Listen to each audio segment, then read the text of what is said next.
দিনটা ছিল রবিবার আর সকালবেলা দুদিকে দুটো কড়াই বসিয়ে দিয়েছিলাম গ্যাসের, কারণ আজকে ভালো মন্দ রান্না হবে। একদিকে সাদা তেল গরম করে অল্প একটু তেজপাতা আর গোটা গরম মশলা ফোড়ন দিয়ে নিলাম। এদিকে বানাচ্ছি একটা মশলা, তার মধ্যে একটু কাজু বাদাম পোস্ত আর একটুখানি কাঁচা লঙ্কা আর একটু আদা দিয়ে একটা পেস্ট বানিয়ে নিয়েছিলাম। আর এদিকে কী রান্না হচ্ছে বলো তো, একটুখানি গোবিন্দভোগ চাল ধুয়ে নিয়েছি, চালটা একটু ভেজে দিয়ে দিলাম মিশ্রি আর একটুখানি লবণ। আমরা যেহেতু চিনি খাই না তাই জন্য রান্নায় একটু মিশ্রি বা গুড় ব্যবহার করি।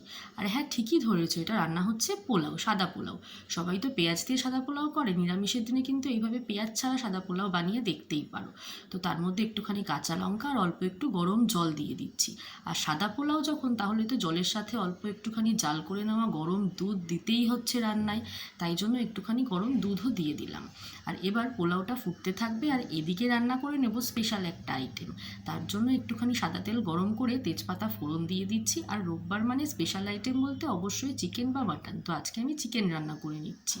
আর এখানে দেখো একটুখানি গোটা গরম মশলা আর জিরে ফোড়ন দিয়ে দিয়েছি। আর চিকেনটাকে ভালো করে ধুয়ে অল্প একটু টক দই দিয়ে অনেকক্ষণের জন্য মেখে রেখেছিলাম, তাই জন্য চিকেনটা অনেকটা সফট হয়ে গেছিলো। আর জল একটুখানি ছেড়ে আসলে একটু বাটার দিয়ে দিলাম, পোলাওটাতেও একটু বাটার দিয়ে দিলাম।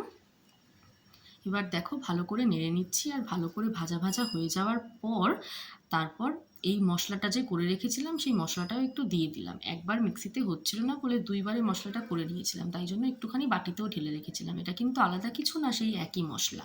আর পোলাওটা দেখো কি সুন্দর ঝরঝরা হয়ে গেছে, তাই ওপর দিয়ে একটু কিশমিশ ছিটিয়ে দিয়ে বন্ধ করে রেখেছি। আর এখানে দিয়ে দিলাম একটুখানি গুঁড়ো দুধ।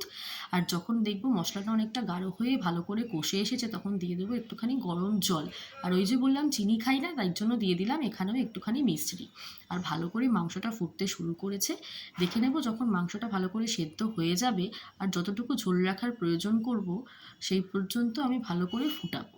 আর এই যে ফোটানো হয়ে যাওয়ার পর এখানে দিয়ে দিলাম একটুখানি গরম মশলার গুঁড়ো আর অল্প একটু ঘি। ঘি গরম মশলা দিলে যেন এই পোস্তর সঙ্গে কাজু বাদাম বাটার চিকেনের গন্ধটাই আলাদা হয়ে যায়। এইভাবে একদিন বানিয়ে দেখতে পারো, অবশ্যই খুব ভালো হয়।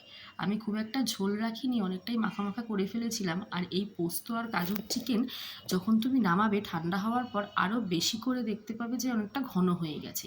তাই রোববার দিন দুপুরবেলা পাতের মধ্যে বেড়ে নিচ্ছিলাম সাদা পোলাও আর একটুখানি পোস্ত দিয়ে চিকেন। রেসিপিটার কোনো স্পেশাল নাম আমি জানি না, আমি এইভাবেই রান্না করে থাকি আর খেতে খুবই ভালো হয়। আর না না, এতটা পোলাও আমি একা খাবো না। রোববার দিন দুপুরবেলা আমার বর যেহেতু বাড়ি থাকে তাই বেশিরভাগ সময় হয় আমি খাইয়ে দিই, না হলে ও খাইয়ে দেয়, তাই জন্য একটা থালার মধ্যেই অনেকটা পোলাও বেড়ে নিয়েছিলাম।